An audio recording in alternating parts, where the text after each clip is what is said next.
Evening peeps, good evening everyone. How's everyone doing? Hopefully you guys are all doing well. Don't forget, hit the subscribe button. If you guys are new to the channel, don't forget as well to like and share the vids. What is this?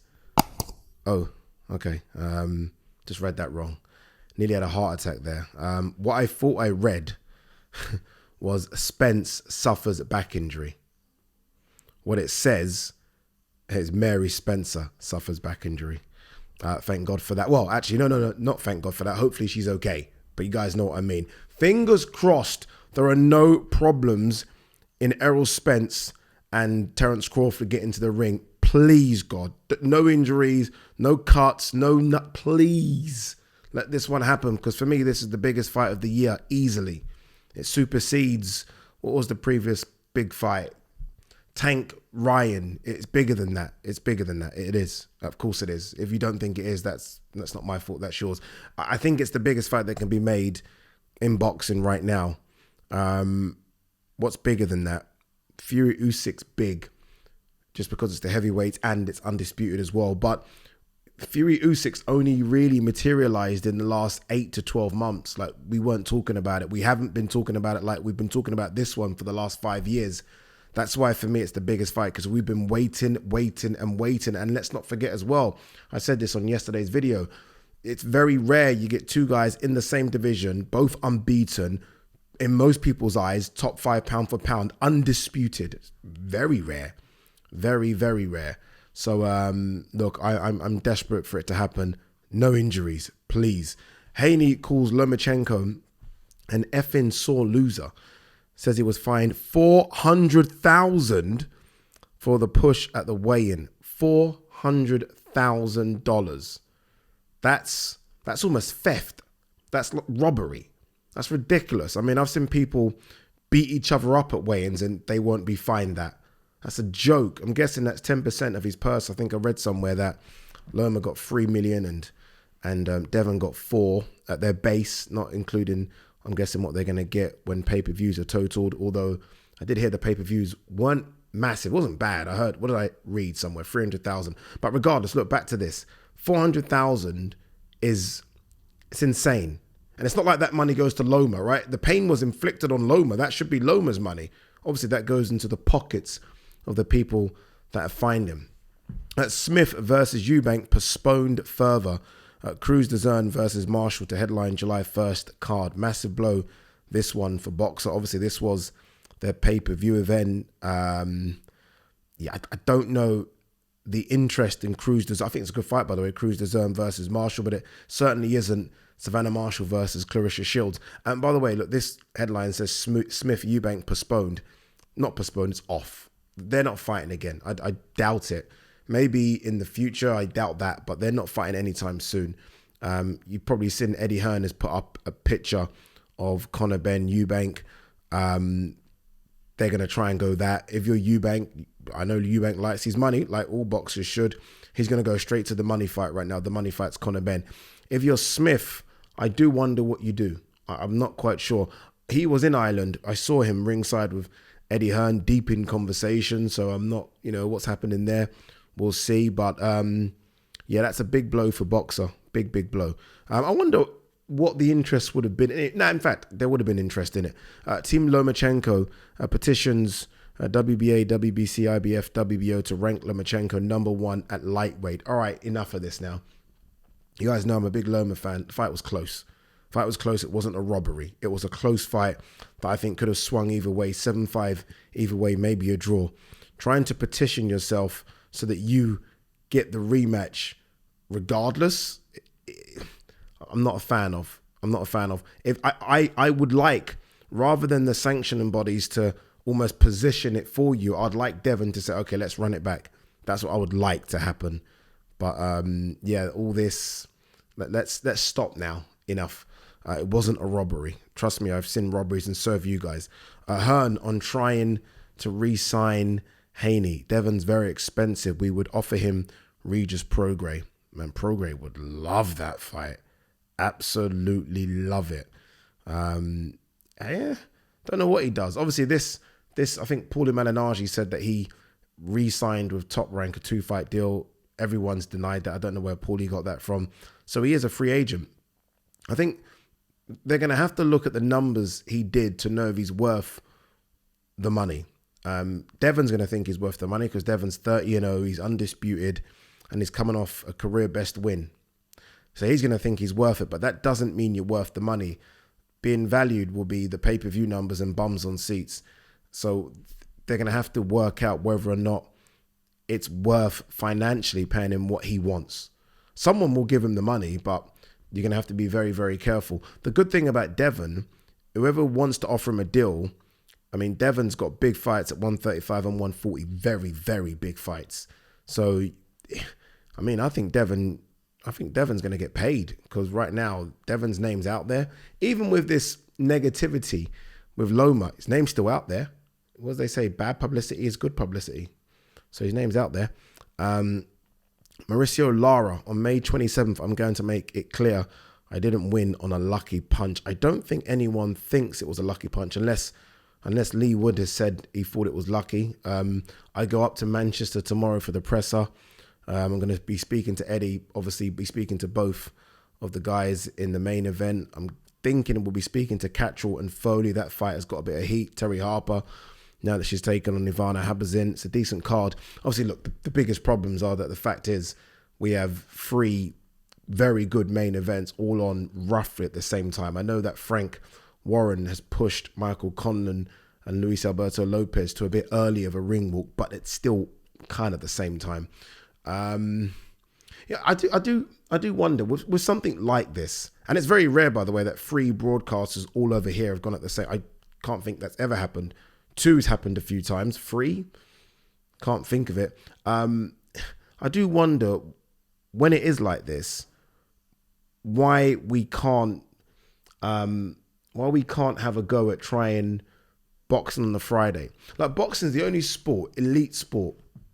I guess MMA's quite similar, where we only just do it on one day. That's it. Like every other sport, it's throughout the week. Boxing's always this thing of just it only works on a Saturday. I know ESPN back in the day did their Friday night fights, and I think DAZN are doing something with Jake Paul's company about trying to bring back Friday night fights. But I think it can work. And I'm not just talking small hall shows. I think a big Friday night fight could work. But anyway, look, back to this. It's a shame because I did want to watch Chris Billam-Smith challenge Lawrence Okoli. I certainly wanted to watch Michael Conlan versus Luis Alberto Lopez, but unfortunately I won't be able to watch any of those because I'll be working on this one, and this is a good one.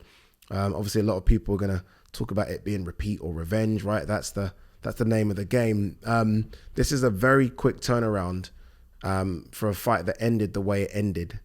He got hurt in that fight, Leigh Wood. Like, a turnaround this quick, you could forgive it if it just went to points. If it went to points and no man's hurt, then okay, let's run it back. But Leigh Wood was hurt in that fight.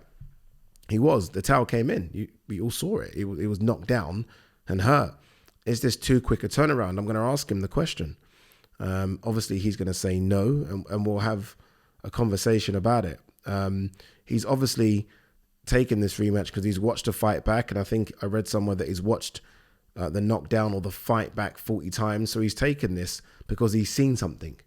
And I do believe, stand to be corrected on this, but I do believe at the time of the stoppage, he was ahead on the official scorecard. So not mine or anyone else ringside, the official scorecard. Again, stand to be corrected.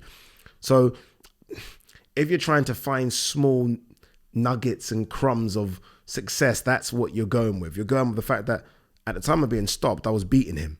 So I've just got to be a bit more careful, a bit more tighter. Maybe don't stay within his striking range, right? Because I know Leigh was doing well with the body attack. He had some success there, but in order to get to the body, you're putting yourself in harm's way in the danger zone with Mauricio Lara, who clearly hits very, very hard.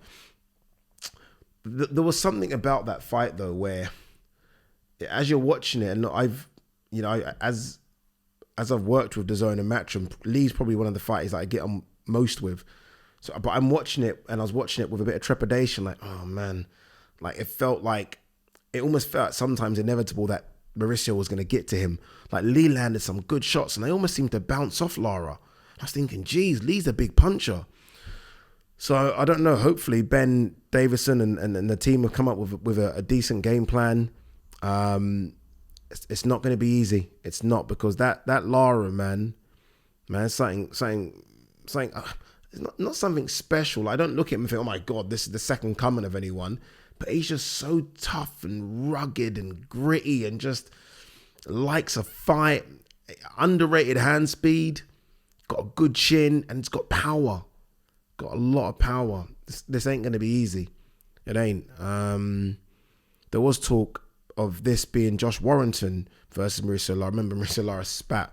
I laugh. It's not funny. It was horrible actually. But he spat at Josh ringside. And I thought, okay, that's what they're going to do next. But Leigh Wood, to his credit, you know, I asked him in the ring after, are you going to want to do it again? He was like, yes. But I thought he's just saying that because that's what fighters do. But he's doing it. He's doing it again. I don't know.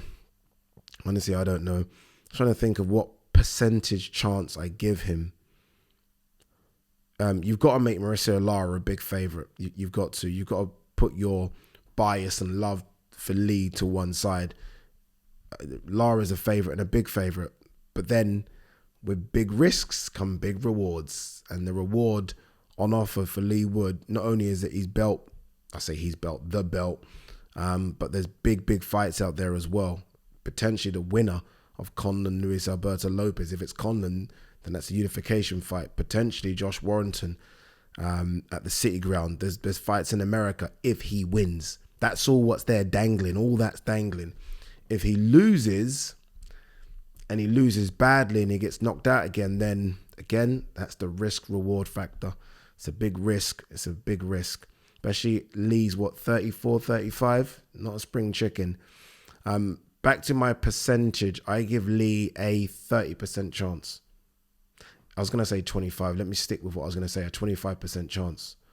He's going to have to get the respect from Lara early. If he can hurt Lara and get that respect, then he's got a chance. If he just almost reverts to trying to outbox him, then that's difficult for 12 rounds. He's got to hurt him. He's got to make this guy stop marching forward. Lara just fucking keeps on marching forward. It's almost like he just walks through everything. Mate, it's a problem. But good luck to him. Cattrall is going to be interesting against Foley. Foley last time out, you guys would have remembered, against Robbie Davis Jr. Robbie Davis Jr., I think, sort of fractured his ankle. But even before that, I mean, he got put down. Foley was causing him all sorts of problems. He's very, very confident. That fight's almost a fight that is starting to get some traction, get some heat behind it. I like it. Jack Cattrall, we haven't seen Cattrall in the ring. Sure, I think it is since the Josh Taylor fight. It is, isn't it? Because he had a couple of pullouts. Let's have a look. So it's been a long time. Let's have a look. Yep. So he hasn't fought since the 26th of Feb 2022, 15 months. And he's going in there straight with a very, very, very decent guy in Foley. I like it. Good division. Get this win. Call out someone big. I mean, Matchroom just signed Regis Prograis. He fights soon. No reason why they can't do that one. And good luck to Terry Harper against Ivana Habazin. I know Ivana very, very well. I'm happy that, obviously, look, Terry's going to be upset that she still didn't fight on the Katie Taylor undercard, but this, at least she's fighting a week later as well. That's good. And Ivana, former world champion herself, I think she'll give Terry some good rounds. Look, Ivana's actually quite rugged and tough. It'd be interesting to see how Terry deals with her. Ivana was getting ready, so she's in shape. She was getting ready for Jessica McCaskill. What does McCaskill do now? No idea what McCaskill does. Be interesting. What else we got here? Joseph Parker batters Faigai Opelu. I saw that, scores first round, technical knockout. Yeah, don't know. He looked fast. He looked aggressive, but he was clearly going to win this one. George Kambosos, Javonte Shakura, all the guys that I want to fight. I did hear that he was going to fight Maxie Hughes, or at least that's what I said Maxie Hughes should do. Like, he should fight George Kambosos. Hopefully Maxie Hughes is going to get that fight. Potentially that fight will be in the States and Maxie will have to travel. I really, really hope that Eddie could have brought Kambosos over, but obviously Kambosos is just re-upped with Top Rank.